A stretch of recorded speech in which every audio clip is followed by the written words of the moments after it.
giving us a 15 minutes presentation. And after that, it will be followed by Adinda Muchtar from Suara Kebebasan.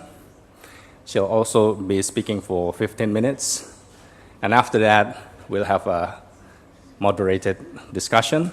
So we encourage you to prepare your questions.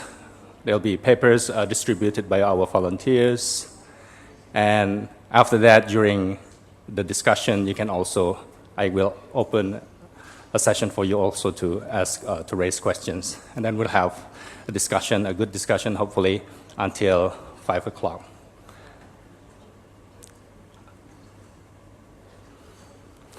I'll give the first opportunity to speak to Joanna.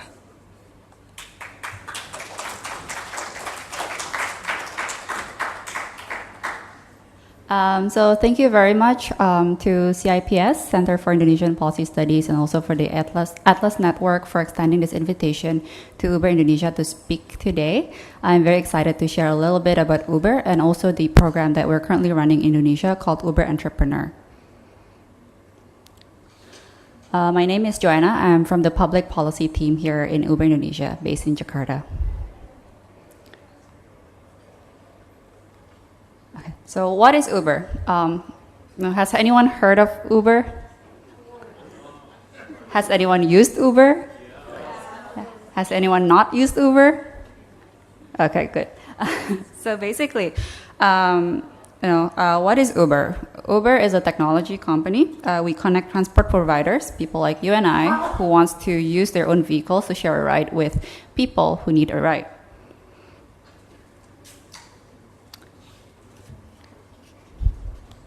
We launched 8 years ago in 2009 when our founder realized how difficult it was to get a taxi in the middle of a snowstorm in Paris. Imagine how cool would it be if using your smartphone and you click a button and you can get a ride. Back then in 2009, that was something that was unthinkable. And that's how Uber started. We started in San Francisco for the first time in 2009. And since then, we are now in over 500 cities and 78 countries. We entered Indonesia in 2014. That's a little over 3 years ago. And we are now in 34 cities across Indonesia, from Jakarta to Surabaya to Yogyakarta, which I believe some of you will be going in tomorrow, to Bali, to Medan, to Makassar, Balikpapan, and other cities across the country. Uber provides a choice for every mobility need. You might be most familiar with UberX, which is our flagship product. It's a four-wheeler product for a driver and 4 passengers. But other than UberX, we also offer different kind of mobility products depending on the country or city that we operate in. In every country that we are in, we try to localize our product so that it suits local needs. For example, Indonesia, we introduced Uber Motor in 2015. That's basically similar to UberX, except it's on a motorcycle with 1 passenger behind the driver. And why did we introduce this Uber Motor in 2015 in Indonesia? It's because we see the popularity of motorcycle taxis in the city. You've seen the traffic jams, you've experienced it, and this is one of the ways that people can get to places without being stuck in traffic jams. One other product that is unique to Indonesia is at the bottom right. It's called Uber Trip. So it's introduced for the very first time in Bali. Has anyone been to Bali? Yeah, it's a very popular tourist destination, and it was introduced by our team after noticing the mobility pattern there. So different to cities like Jakarta, where people get from point A to point B and then maybe do a business meeting, etc.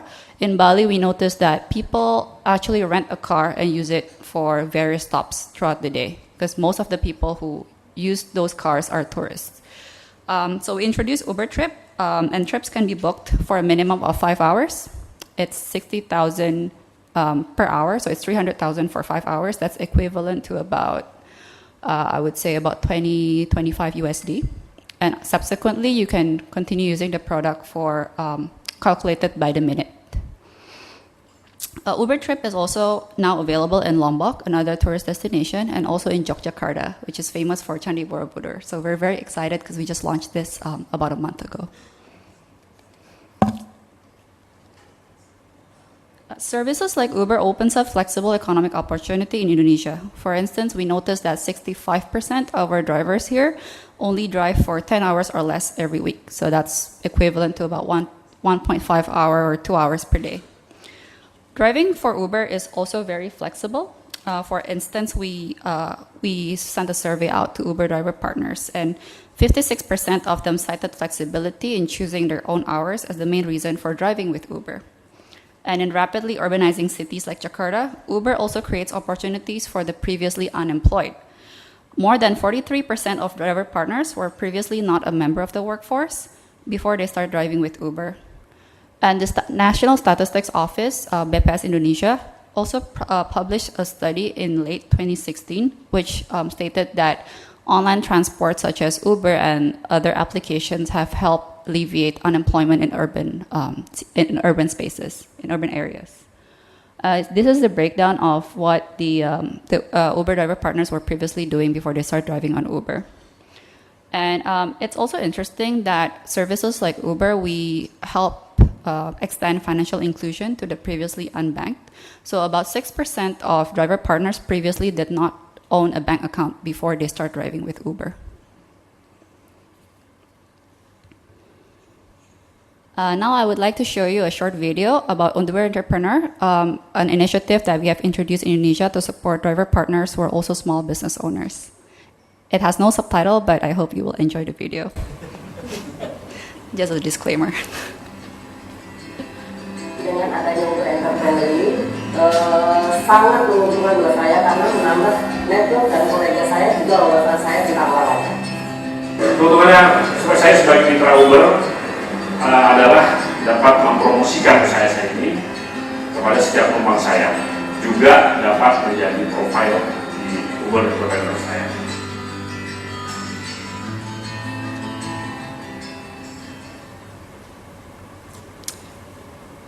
So these are just the highlight of some of the Uber entrepreneurs that we have engaged previously. So you can see one is a fitness instructor. There's another who actually owns a bicycle shop, and then there's another one is a music producer for street children. So our driver partners come from various backgrounds, doing very interesting things, and therefore we are very excited to launch this initiative. Which aim to support driver partners who drive with Uber while also chasing their other passions. And we hope that through this initiative, we can celebrate and connect small business owners who drive with Uber with the resources that they need to expand their business and create an impact in Indonesia. The initiative consists of two parts. So first, if you order an Uber ride through your app, sometimes you will get a driver who has a light bulb icon next to their name. For example, like Miss Nanette here, she has a light bulb icon next to her name. That indicates that she is an Uber entrepreneur, that she has a small business on the side. Why did we add this light bulb? It's to spark a conversation between riders and drivers. And we noticed that sometimes it creates network opportunities and also business opportunities during the ride. We also partner with organizations across cities to host events and help provide tools and support to these Uber entrepreneurs. How did we collect this database of Uber entrepreneurs? So last July, we sent out a survey through the driver app. We blasted it out to all the driver partners who has a driver app. We asked them, if you own a small business on the side, please let us know. We would love to hear from you. So surprisingly, over 8,400 people replied. So within a span of 10 days. So imagine if we had sent the survey out for longer. And from the data we have collected, we were able to find out very interesting facts about these small business owners across Indonesia. We noticed that the city with the most Uber entrepreneurs is in Jakarta. That's very understandable given the size of the population here, followed by cities like Surabaya and Bandung, Bali, Jakarta, Medan. A majority of our Uber entrepreneurs sell services. So these would be graphic designers. There was one who sells phone credits and other things. A big portion is also a seller of goods, and a small portion is a producer of goods. And we also asked them, what field is your business in? The biggest percentage is FMCG, which is about 22%, followed by restaurants, technology, etc. So it's pretty evenly distributed across a wide range of industries. And we also asked them, how long have you been in the business? More than 60% answered more than 2 years, followed by 1 to 2 years, 17%. And then 12% said that they've been in the business for 6 to 12 months, so that's quite recent. And 9% said that they've been in the business for less than 6 months. We also asked them, what is your monthly revenue? This is asked because we want to know what is the size of their business, just to ensure that we are partnering with the right organizations to help them. The majority of them, 44%, says that their monthly revenue is 1 to 5 million rupiah, so that's about 80 USD to 350 USD per month, and then followed by 5 to 10 million, less than 10 million, and less than 1 million. And we asked them, what do you like about running your own business? And it's pretty evenly distributed, but number one would be independence of setting their own hours, independence of just finding out ways to get income, and also flexibility in setting hours. This is the exact same reason why they also majority of them chose to drive with Uber. And this question, what is your biggest challenge as an entrepreneur? We also ask this to ensure that we are tailoring the right kind of training, business training, or resources for them. And 41% says that expanding the business is the biggest challenge, followed by obtaining enough capital.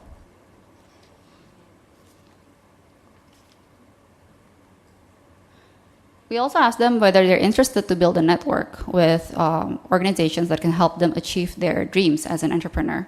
And almost 80% said yes. So that's also why we decided to launch this program, Uber Entrepreneur, with the support of the Ministry of Cooperative and SME in October last year. So this is the meeting with the Ministry of Coop and SME. And these are pictures and news articles from the grand launch, which was actually held in this ballroom last October. We were fortunate to have the attendance of the Coordinating Ministry for Economic Affairs, as well as the Minister for Cooperative and SME. And in addition, we also held a panel discussion discussing flexible work opportunity and how platforms like Uber and freelancer website like Sribulancer.com, as well as Lazada, can help increase the availability of flexible work opportunity in Indonesia. I would also like to tell you a story about Edo. He's our driver partner from a city called Surakarta or Solo. That's actually where our President Joko Widodo is from. So Edo is an Uber driver partner, but he also runs his own business selling sunglasses and accessories made out of recycled wood. Edo started this business 5 years ago in 2013 and just started driving with Uber for over a year ago. One of his big breaks actually happened when he was driving with Uber. It turns out that one of his passengers was an executive at one of the largest conglomerates in Indonesia, and that executive helped him to export some of his products to Paris. And stories like this demonstrate how platforms like Uber are able to bring networking as well as business opportunities for small business owners like Edo.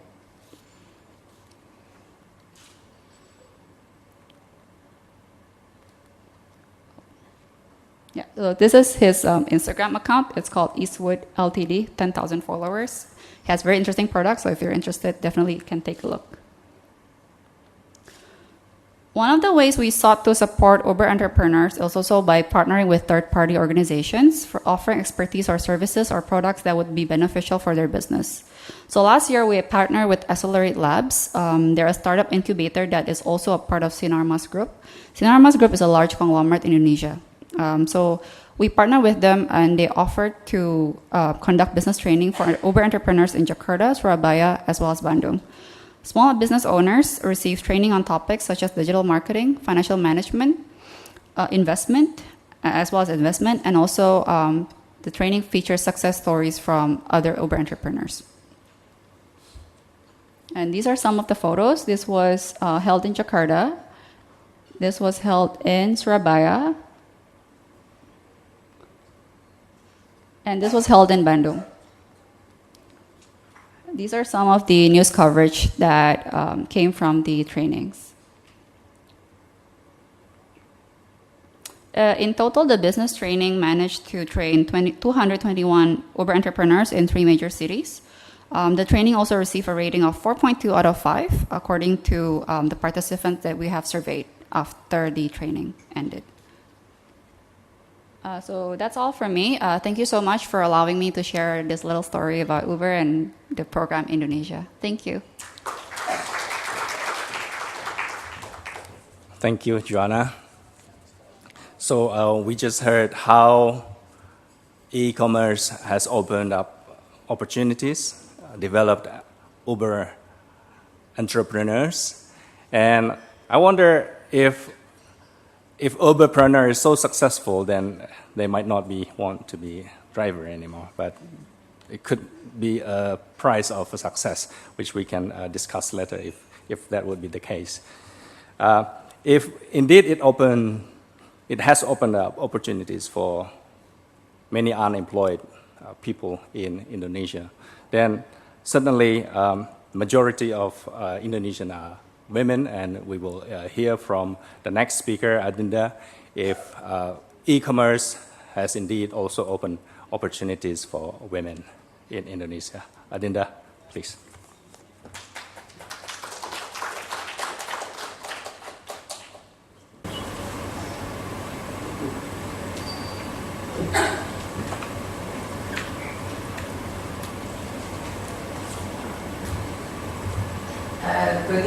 Good afternoon. So I'm going to talk about entrepreneurship, but I'm going to share more about the empowering effect of e-commerce itself, especially for women. The stories that I highlighted, of course, they are not representing all women stories in Indonesia who are doing e-commerce, but then they show the significant change or opportunities that women can take advantage of by doing online business. But before I share some stories of Indonesian women, I would like to share this data about digital statistic in Indonesia. So Hootsuite and We Are Social in January 2018 released the data that 56% of Indonesians are urban population out of the 265.4 million population. And out of them, almost like 50% are active social media users and 70% are using internet in everyday life. And 70% believe that new technologies give opportunities, not risks. And again, other data from our government, Ministry of Communication and Information, also showed increasing number of online transactions. In early 2017, it reached 4.89 billion US dollar from 2015, and it's also shown in the data from International Data Corporation Research Institute that the e-commerce in Indonesia increased 42%. So bear with me with more data because this is important to show how e-commerce really bring opportunities for women. Census of Indonesian statistic in 2016 also showed that there is an increase, 17% increase from 2006 of the number of e-commerce in Indonesia. The challenge is that the government is not always easy to track the e-commerce because there are isolated area and then not everyone is listed. Bolton Consulting Group in December 2016 also showed that they also predict that there will be increasing number of Indonesian middle class to 141 million in 2020, and that's huge potentials for e-commerce. Again, in the data of Indonesian statistic in 2017, the sector of information and communication also showed growth, and it clearly showed that the transfer from conventional transaction to digital transaction also increased, like 1.5%. It can be seen from the data of CNN Indonesia in March 2017 from the number of visitors in various actors in e-commerce or marketplaces like Lazada, Blibli.com, Bukalapak, etc. Women. So women are not only targets of big business like clothing, food, health product, fashion products, but they are also very potential to become producers, become sellers, to become resellers as well.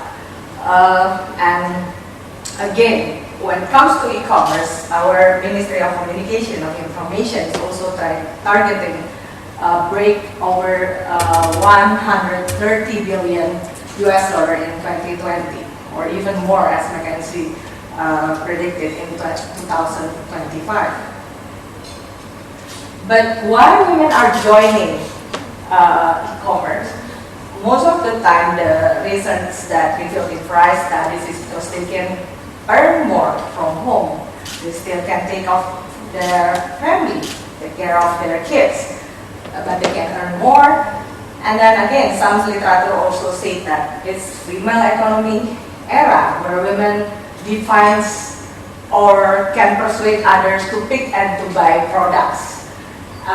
Women also see e-commerce because of high impulse of buying. Doing business through online are fun and cheaper rather than doing conventional ones. And the data from cooperatives and SMEs also show the potentials because in 2010, there were 60% SMEs which were operated by women. Women's trades are also advantages in doing online business because they are creative, they have better product knowledge, they could explain in details about whatever they are producing, they love networking, they don't give up easily, they have the initiative and they are patient and enthusiastic. Before we're talking about empowerment, we need to understand what empowerment is. There is no singular definition of empowerment, and here are just several definitions that I wanted to share. Basically, empowerment is about participation, awareness. It's not only personal, it's also relational and it's collective. It's also about agency, ability to make your own choices and to define what you're going to do with your own life. So agency itself as a sign of empowerment is very important in this aspect. So here are some success stories of women. I got it from the news as well, and they're quite inspiring as they showed mostly young women aged between 19 and 25-year-old. They started the business since they were at elementary school, even from the 4th and 5th grade. So Reno Andansuri, so she is the owner of rendang. Rendang is the famous food from West Sumatra. So she has this business called Rendang Unifara, and it also increased orders from domestic and international through online business. And Catherine Indra Sucahyo, founder of Zalora, quite successful marketplace. Francisca Purnama, 23-year-old, who started her e-commerce with graphic design and then expanding her business to a clothing project.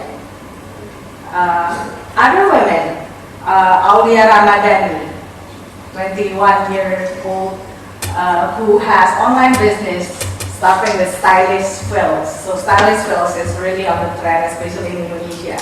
And she could earn more in her age.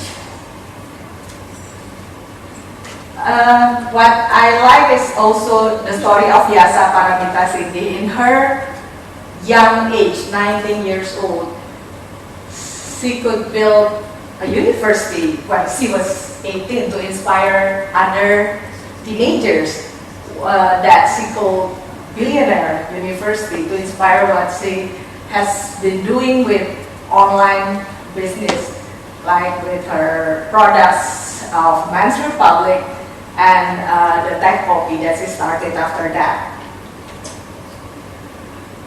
And again, other stories like from Sugianto Tandra, as you can read in the slides. She started as a blogger, and then it inspired her to start the online business, and even she wrote books and produced DVDs with other bloggers, which gave her additional income. And her husband also helped her with the marketing strategy. Lenny Yulianingsih, the last stories that I would like to share. She's from Mojokerto. Her customers are not only from the city, so she's selling accessories, bags, etc. from Bandung. And she was the one with the business since she was at elementary school. So how are women empowered through e-commerce? There are many points here that I highlight. So by having involved in e-commerce, women can provide or give economic contribution. That means financial independence. They don't have to ask their spouse how to spend or use their money, and it also changed their bargaining power. Certainly through online network, they have various access, whether to resellers, to sellers, or to buyers, to expand their business. And they also got acknowledgement from others when they got rewards, when they have many customers, not only from inside the country, and also from outside the country. Strong psychology, of course, because empowerment brings them confidence. They share knowledge through the network, and they also expand the network by having more women engaged in the business. And of course, inspiring others, as Yasa did, as she could build her own quote-unquote billionaire university and preventing domestic violence. And I want to share the framework that I have on the literature, as well as what we saw from the stories, the 5 C's and 4 A's of empowerment. Empowerment, again, as Roland said, is personal, is relational, and it's collective. The 5 C's is capacity, capability, choice, confidence, and commitment. The 4 A's are awareness, achievement, acceptance, and acknowledgement. And these frameworks are experienced differently, of course, for different women. They have their own stories of empowerment. But then from the stories that I just showed you, it showed there as well that they have the capacity, they have the capability, and it's their choice to do the online business, whether from home or whether they do it with other daily job that they do at office. And they're also acknowledged.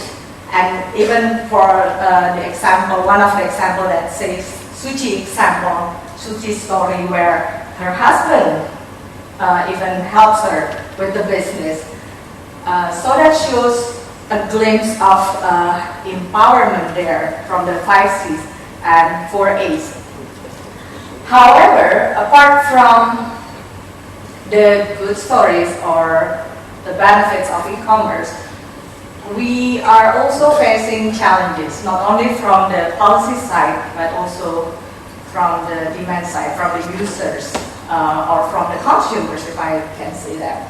So we have these 2 policies, as you can read. Basically, policymakers will say that the policies are meant good.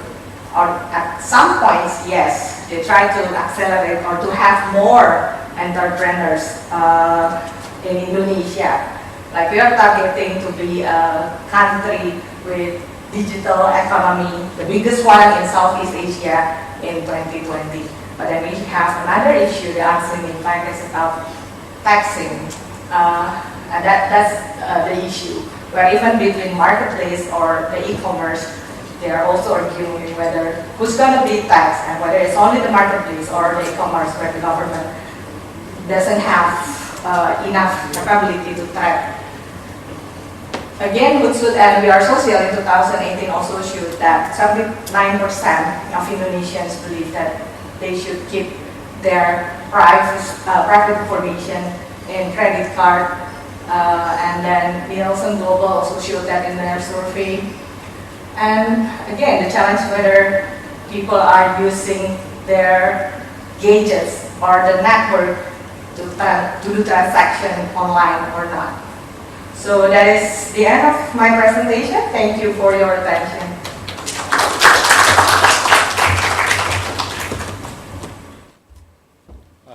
Thank you, Adinda. So now it's actually the time for our volunteers to collect questions that may have been written by our friends in this room. Who have questions?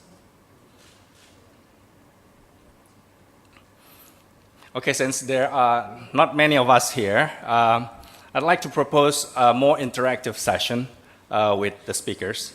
If you will, I'd like to invite you to come to the front and take these 2 tables over here and 2 tables over there. If you would like to ask Joanna, for instance, issues that you'd like to clarify or you'd like to explore further, you can sit on this side. And then those who wants to explore Adinda or clarify concepts that you might like to explore further, you be on this side. Okay? Please? And make use of this opportunity to engage the speakers. I have Uber that way. Yeah, Uber that way. Even better, okay? For those who may want to engage with Dinda on this side. Okay. Maybe, sorry, Dinda. I'd like to invite Dinda to that table, to share that table as well, because if you, the attendants all want to engage, please come to the fore.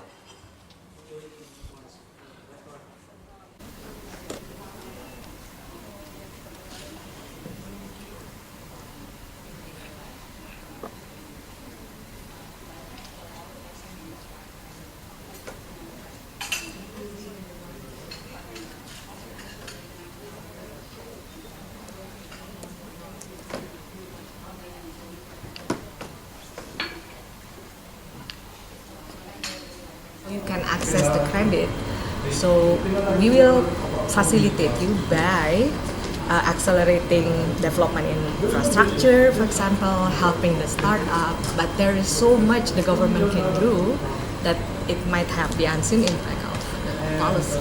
So that's the point I was making in my In Java or urban area, except Rendang maybe from Padang. But others actually based on Java, mostly. Only one from Sumatra, others Java. So is it actually showing that this is possible only at the big cities in Java because Java has better infrastructure? There is one explanation because Java is relatively more developed than other provinces or regions in Indonesia, but then it doesn't mean that it is impossible for others outside Java. But again, we're talking about like spacious geography, and I'm not talking about those who are living in an isolated area and they have gadget. It doesn't have to be iPhone or whatever. They can access other markets, and that was really something because usually their market was only their neighbors, the school children, or perhaps as far as they can get is the capital of the province. But now they can expand. And the interesting part is that actually anyone can do it, and women can do it as well. So the e-commerce itself, it is very impersonal. It opens to everyone. and also including women, and especially most of the examples I showed is like young women. If you don't have the necessary tools for e-commerce, then you cannot join the market. Yeah, it's gonna be your initial investment, like to have gadget, to have data package.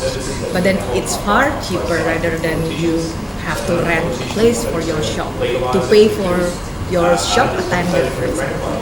And that's not something that can be thought of for like startup, because it's just too much just to cover all those costs. But really, it's just amazing to see how the numbers of online transactions are increasing, the potentials are so big.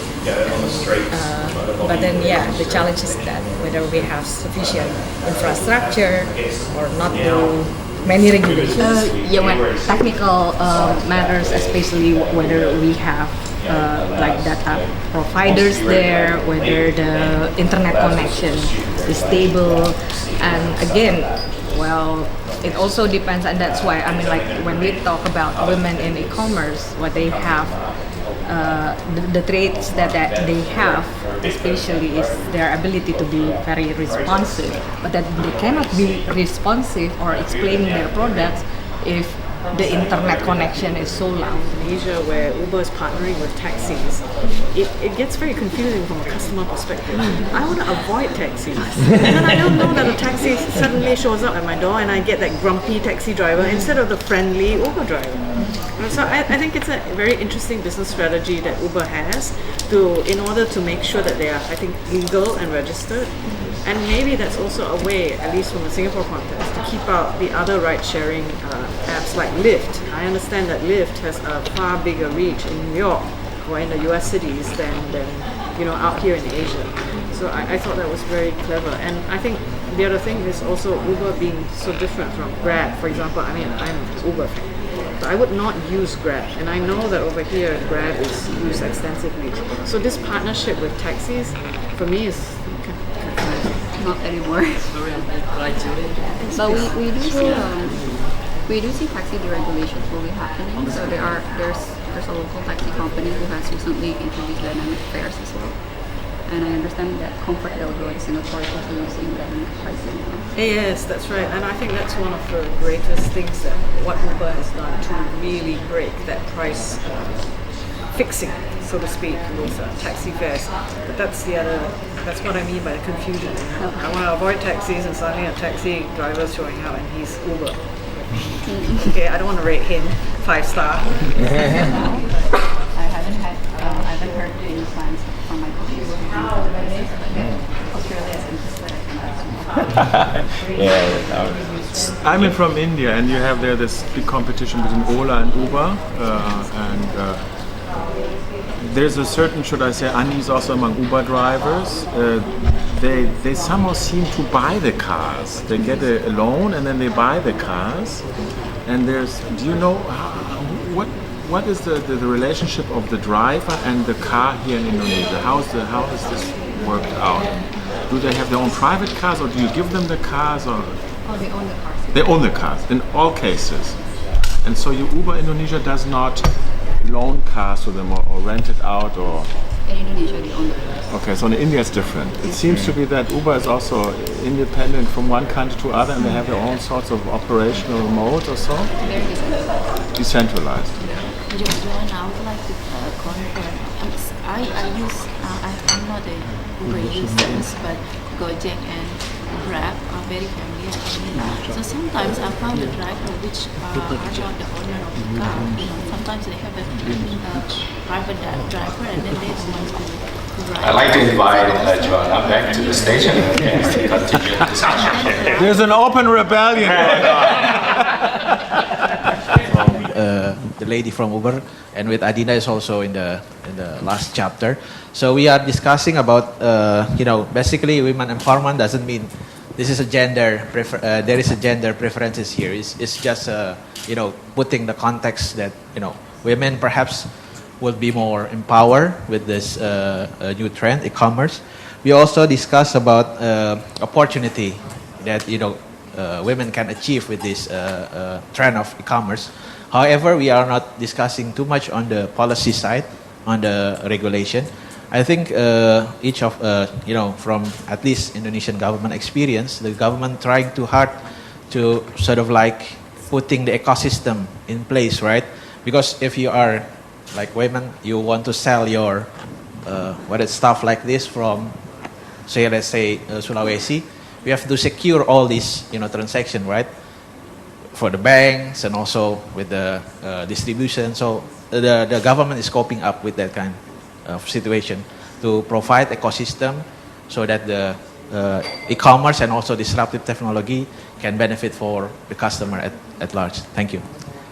Did you have a question for Joanna to comment on what we had discussed? So I just want to want to ask how this government relation plays in your experience. Like, is it hard to convince the government to sort of like support this kind of initiative, the women empowerment, or what else? We were very fortunate that we launched with the support of the Ministry of Cooperative and SME, as well as the Coordinating Ministry for Economic Affairs. They're actually very excited about the program because it is in line with their priority, which is to increase the entrepreneurship rate to 4%. I think at the moment it's about 3-point-something%. So they see this as a way to empower these entrepreneurs as well, while enjoying the flexibility of driving with Uber. And further comment from that side? Sorry, I was a little bit late because I had an interview with an Afghan guy upstairs. But actually, I would like to have questions regarding to Uber commitment to, Jakarta has a plan to develop a smart city, and one of the mission is smart mobility. What's the commitment of Uber to help the Jakarta to get an efficient and effective mobility using smart mobility? Do you guys want to make the app to be more interconnected with another transportation, or do you have anything that I haven't heard maybe? Thank you. Sure. I think in terms of smart mobility, one of the initiatives that we've done last year was a partnership with Railink. So Railink is the national airport train operator here in Indonesia. They first launched in Medan, and now they've expanded to Indonesia to cover Soekarno-Hatta. So we see smart mobility as a connected city. So it's a multimodal transport. It's so the partnership enables passengers to get from the airport to the city station. And from there, they can order an Uber ride easily. We arrange for a dedicated pickup spot at the station, as well as a promo for passengers who want to use Uber to get to their doorstep, be it a hotel or their house. So maybe another question from me is regarding to a new bill from the minister that would like to regulate online transportation. Actually, I came from Medan, and when I went back to Jakarta, I used Uber, and one of the drivers told me that the minister is trying to create a new law that will force all the drivers to make to use stickers on their cars and so on and so forth. And how do you guys respond to that kind of regulation? Because in my opinion, it's going to be a bad thing for not only the driver, maybe for the consumers too. How do Uber respond to that? There are a lot of items that go into the latest regulation, if you're referring to PM 108 by the Ministry of Transport. But one thing that we agree with the government on would be our commitment to safety. So I don't know if the driver mentioned to you, but one of the things in the regulation is the requirement to do a roadworthiness test by the drivers. That's something that we work very closely with the Ministry of Transport on. But other items, we're in continuous conversation with the Ministry of how to best implement the regulation. Speaking about regulation, actually, the other group over there also discussed about how regulation actually can help development of e-commerce entrepreneurship. In this case, women regulation that trigger or encourage development of infrastructure like internet, which is still not very much widespread in the rural areas, and that is one of the things that regulation might be able to help. Is that, what is your view on that, Linda? Yeah, we discussed the roles of regulation in the group.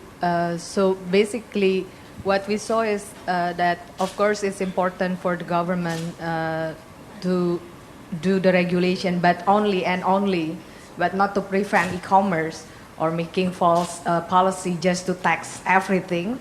But then to make sure that the government is facilitating by, for example, through infrastructure, by facilitating the startup, things that are enabling rather than putting hindrance for initiatives, including like Uber or even other e-commerce, even for women to do business from home. And that's what we're looking at. But for the policies that are enabling, that's something that we need to get from the government.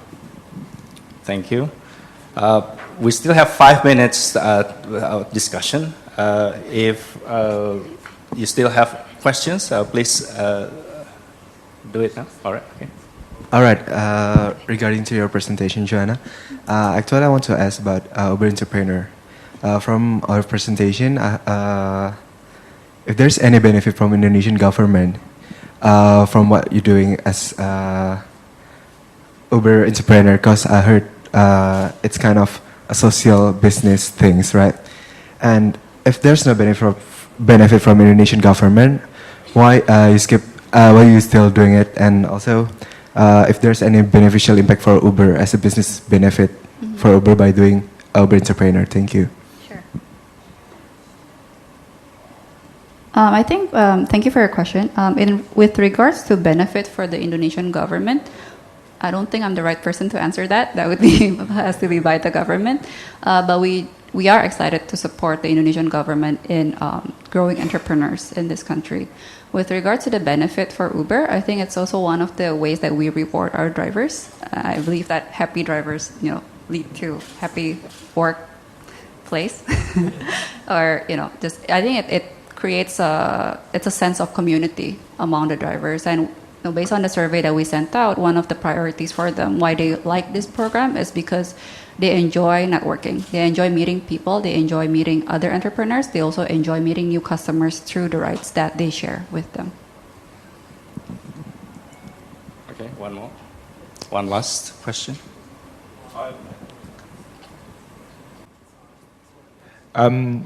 Just the question about safety and wanting government regulation. Again, from my experience in Australia, what would the government know? I mean, this is an industry that was in the hands of government for years and didn't do anything for safety measures. Uber comes in and you've got GPS tracking, you've got pictures of your drivers, you've got the number plate of the car, you've got you can share your trip status with your friends, all sorts of things that the government never did.